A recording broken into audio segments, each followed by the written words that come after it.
Hello viewers, my name is Shubpal Singh and I have experience of 11 years of teaching biology. So today we will start with the topic mitochondria. Mitochondria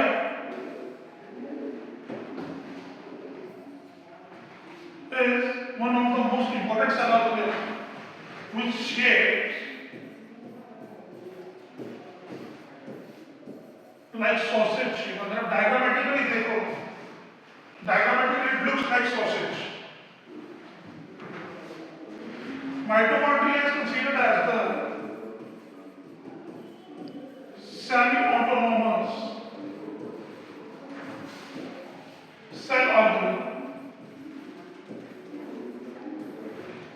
mitochondria को semi autonomous कहा जाता है क्योंकि हम जानते हैं कि बहुत सारी सेल ऑर्गेनेल्स ऐसी हैं जो खुद ब खुद डिवाइड नहीं कर सकती, but mitochondria is one of them that can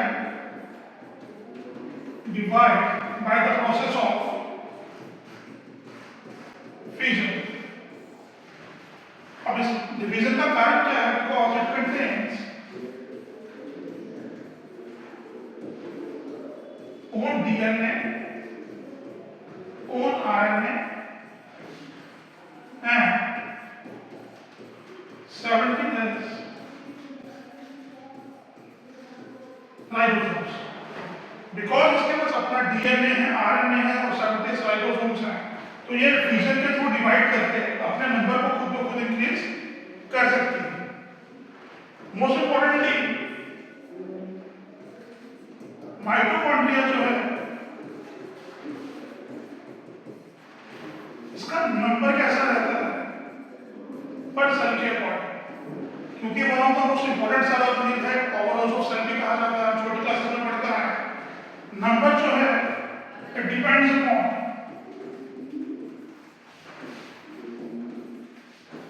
metabolic activity of cell.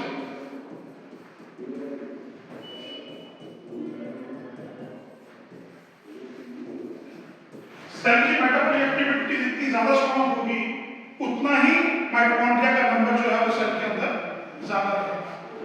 For example अगर हम नर्व सेल की बात करें तो नर्व सेल का मेजर काम क्या रहता है? Conduction of impulse.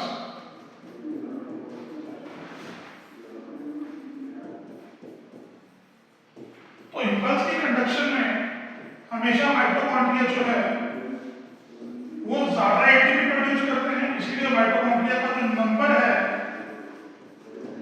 It is always remain high. तो जो नंबर है माइटोकॉन्ड्रिया का it whole and fully depends on the metabolic activity of cell. उसके बाद माइटोकॉन्ड्रिया के अंदर हम स्ट्रक्चर की बात करें तो माइटोकॉन्ड्रिया का स्ट्रक्चर हमने बिल्डिंग में भी बोला दैट माइटोकॉन्ड्रियल स्ट्रक्चर जो है वो सॉसेज लाइक लगता है. जैसे कप की प्लेट होती है, सॉसेज होती है, वैसे ही इसकी शेप रहती है. अगर आप डायग्रामेटिकली ड्रॉ करें, डायग्रामेटिकली हम ये देख सकते हैं कि माइटोकॉन्ड्रिया जो है वो दो मेम्ब्रेन्स की बनी है. तो mitochondria is double membranous structure. वो डबल मेम्ब्रेन में एक आउटर मेम्ब्रेन है, उसके बाद अंदर की तरफ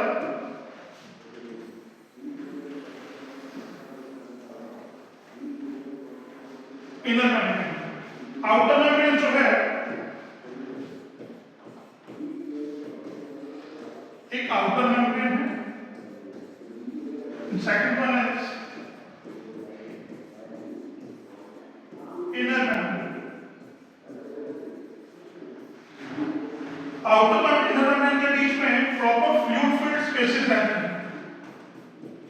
क्या रहते हैं? Fluid filled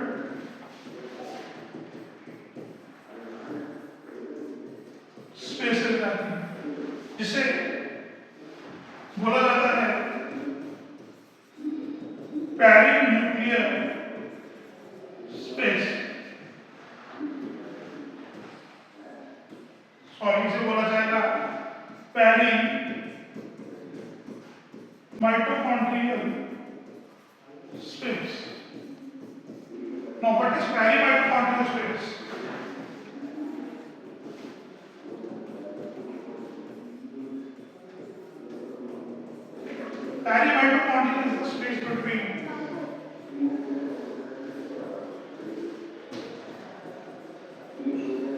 inner and outer membrane. दो मेम्ब्रेन के बीच की स्पेस को क्या बोला जाएगा? Perimitochondrial space. उसके बाद जब हम डायग्रामेटिकली देखेंगे तो बीच में इनर मेम्ब्रेन के अंदर बहुत सारा फ्लूइड रहता है।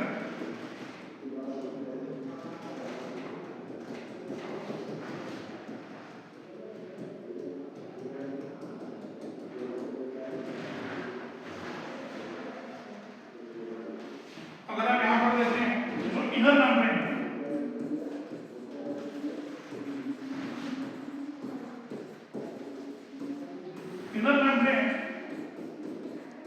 वो फोल्डेड, यहां पर भी अगर आप देख सकते हैं इनर मेम्ब्रेन जो है वो काफी जगह पे फोल्डिंग्स क्रिएट कर रहे हैं। अगर आप दोनों मेम्ब्रेन्स का कंपैरिजन करो तो जो इनर मेम्ब्रेन है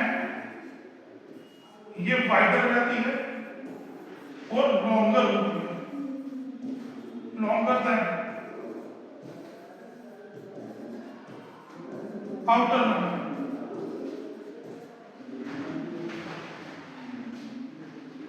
डायग्रामेटिकली अगर हम देखें तो हमको लगता है कि आउटर मेम्ब्रेन बड़ी है, बट असल में क्या है, इनर मेम्ब्रेन जो है वो फोल्डेड रहती है और फोल्डिंग्स के कारण वो हमें छोटी लगती है। बट अगर हम इसे बाहर निकालकर टच करें तो जो इनर मेम्ब्रेन है वो ज्यादा बड़ी है आउटर मेम्ब्रेन से।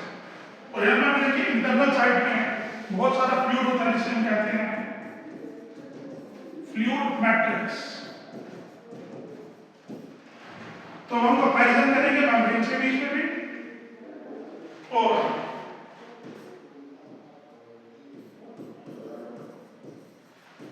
Inner membrane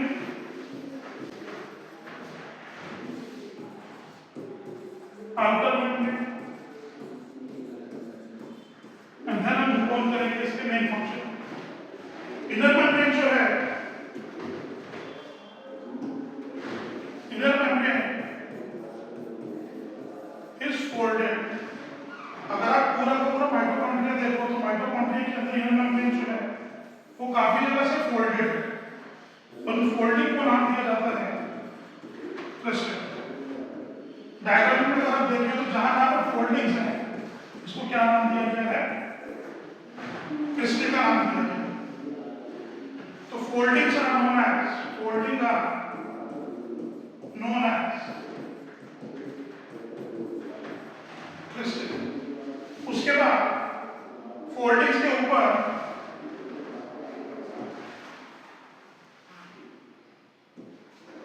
stock like structures रहते हैं इस तरीके से।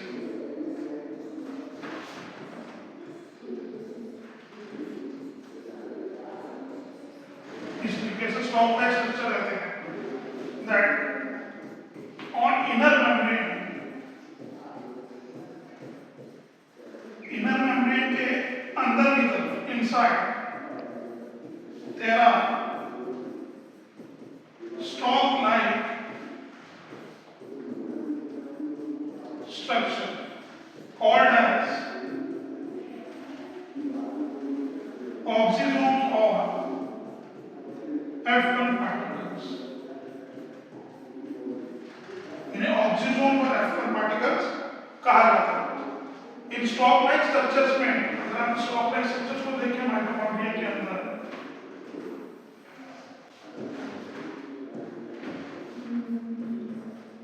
तो स्टॉक लाइक स्ट्रक्चर इस तरीके से लगता है देखने में। और इन स्टॉक लाइक स्ट्रक्चर्स के अंदर ये हेड पार्ट रहता है और हेड पार्ट में इनके पास क्या प्रेजेंट होते हैं? इनके पास, क्योंकि ये मैट्रिक्स स्पेसिंग है तो जो ऑक्सीजोम्स हैं, these are the oxysome structure, क्योंकि ये मैट्रिक्स स्पेसिंग है इसीलिए इनके पास रहता है enzyme that is ATP synthase। अब नाम से ही पता चल रहा है कि ATP सिंथेसाइज कर रहा है ATP को। ये क्या करेगा ultimately? It helps in formation of ATP formation में हेल्प करेगा। उसके अलावा क्योंकि हम इनर मेम्ब्रेन देख रहे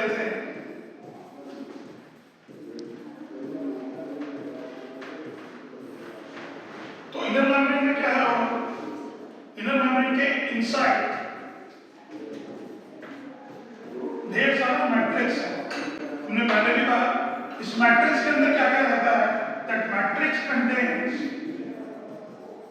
जो हमने बिगनिंग में पढ़ा कि इसके बाद अपना डीएनए, अपना आरएनए, अपने राइबोसोम्स हैं, वो सब किसके अंदर होते हैं, मैट्रिक्स के अंदर। तो contains its own DNA, that DNA is double strand, तो own DNA, RNA and 70S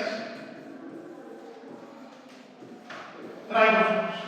तो अभी तक इनर मेम्ब्रेन के बारे में हमने क्या क्या पढ़ा कि इनर मेम्ब्रेन जो है उसके अंदर इनर चैम्बर है, इनर चैम्बर के अंदर ढेर सारा मैट्रिक्स है, मैट्रिक्स के अंदर फ्लूइड है, फ्लूइड के पास क्या है, डीएनए है, आरएनए है, 70S राइबोसोम्स है, प्लस एक इंपॉर्टेंट चीज है वो है ढेर सारे enzymes which is used in TCA cycle. तो टीसीए साइकिल क्या आता है, ये रेस्पिरेशन के प्रोसेस में आता है जिसमें एनर्जी प्रोड्यूस होती है। तो वो सारे एंजाइम्स हैं मैट्रिक्स के पास जो टीसीए साइकिल में यूज होते हैं। तो ये पूरा इनर मेम्ब्रेन का था। इनर मेम्ब्रेन की कंपोजिशन की बात करें,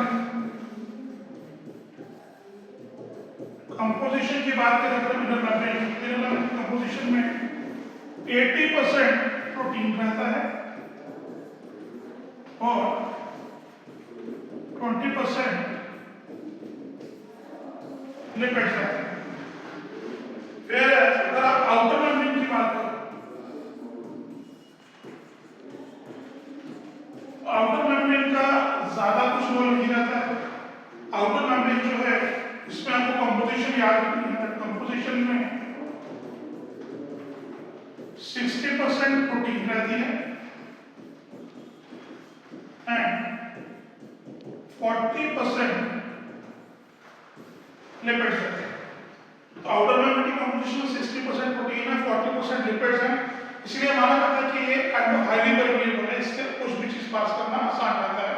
जब आप फर्दर इनर मेम्ब्रेन की तरफ जाते हो तो वहां पर हम ऑलरेडी पढ़ चुके हैं कि सारा जो सारा कन्वर्जन है वो किसके थ्रू होता है, हमारे क्रिस्टल के थ्रू। हाँ, सब कुछ एंटर जो करता है वो जाता है फिर क्रिस्टल। और हमने क्या बोला, ये हमारा क्या है, इनर चैम्बर। आउटर चैम्बर जो है उसको आप पहले माइटोकॉन्ड्रियल स्पेस के नाम से जानते हो। आप ये कह सकते हो कि कई जगह पर कई बुक्स जो है पहले माइटोकॉन्ड्रियल स्पेस को आउटर चैम्बर भी कहते हैं। ये था हमारा पूरा स्ट्रक्चर। हमने पहले कहा कि हमारी जो इनर मेम्ब्रेन है उसकी फोल्डिंग जो है वो ज्यादा है, इसलिए वो लगती छोटी है बट इन रियलिटी वो आउटर मेम्ब्रेन से काफी बड़ी होती है। उसके बाद क्योंकि माइटोकॉन्ड्रिया, अगर आपको सेल देखना है तो सेल को देखने के लिए हमें बहुत सारे स्टेज को यूज करना पड़ता है। माइटोकॉन्ड्रिया तो सेल के एक ऑर्गेनल या काइंड ऑफ हम कह सकते हैं ऑर्गन, इसीलिए उसको देखने के लिए हमें बहुत ज्यादा स्ट्रॉन्ग क्या चाहिए, स्टेज चाहिए। तो माइटोकॉन्ड्रिया जो है, माइटोकॉन्ड्रिया को अगर आपको माइक्रोस्कोपिक व्यू लेना है तो हम उसके लिए स्टेन का यूज करते हैं। That stain is basically known as Janus green stand.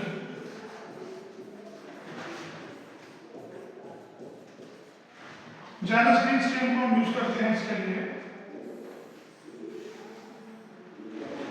ताकि अगर माइक्रोस्कोप व्यू में माइटोकॉन्ड्रिया आराम से देख सकें।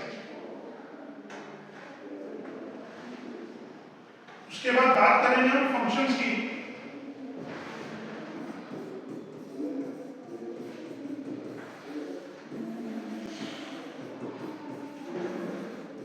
Functions of mitochondria.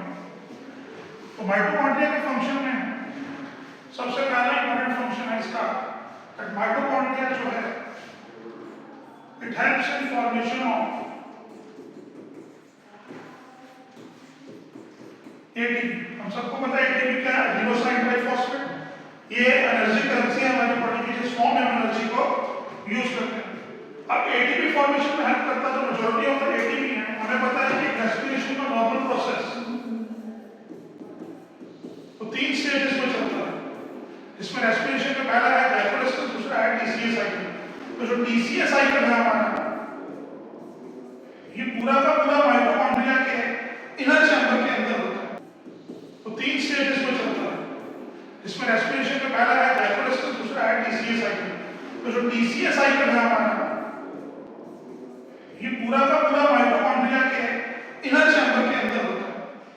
पहले कहा कि जितने भी टीसीए साइकिल को जाने के लिए एंजाइम्स हैं वो भी सब इनर चैम्बर के अंदर रहते हैं।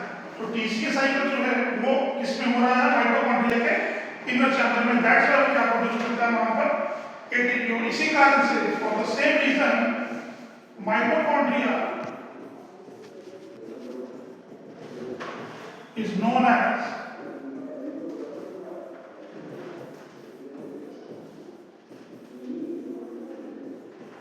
powerhouse of cell, because most of the energy resolution की प्रोसेस के दौरान किसमें प्रोड्यूस होती है? माइटोकॉन्ड्रिया में प्रोड्यूस होती है। That's why it is known as powerhouse of cell।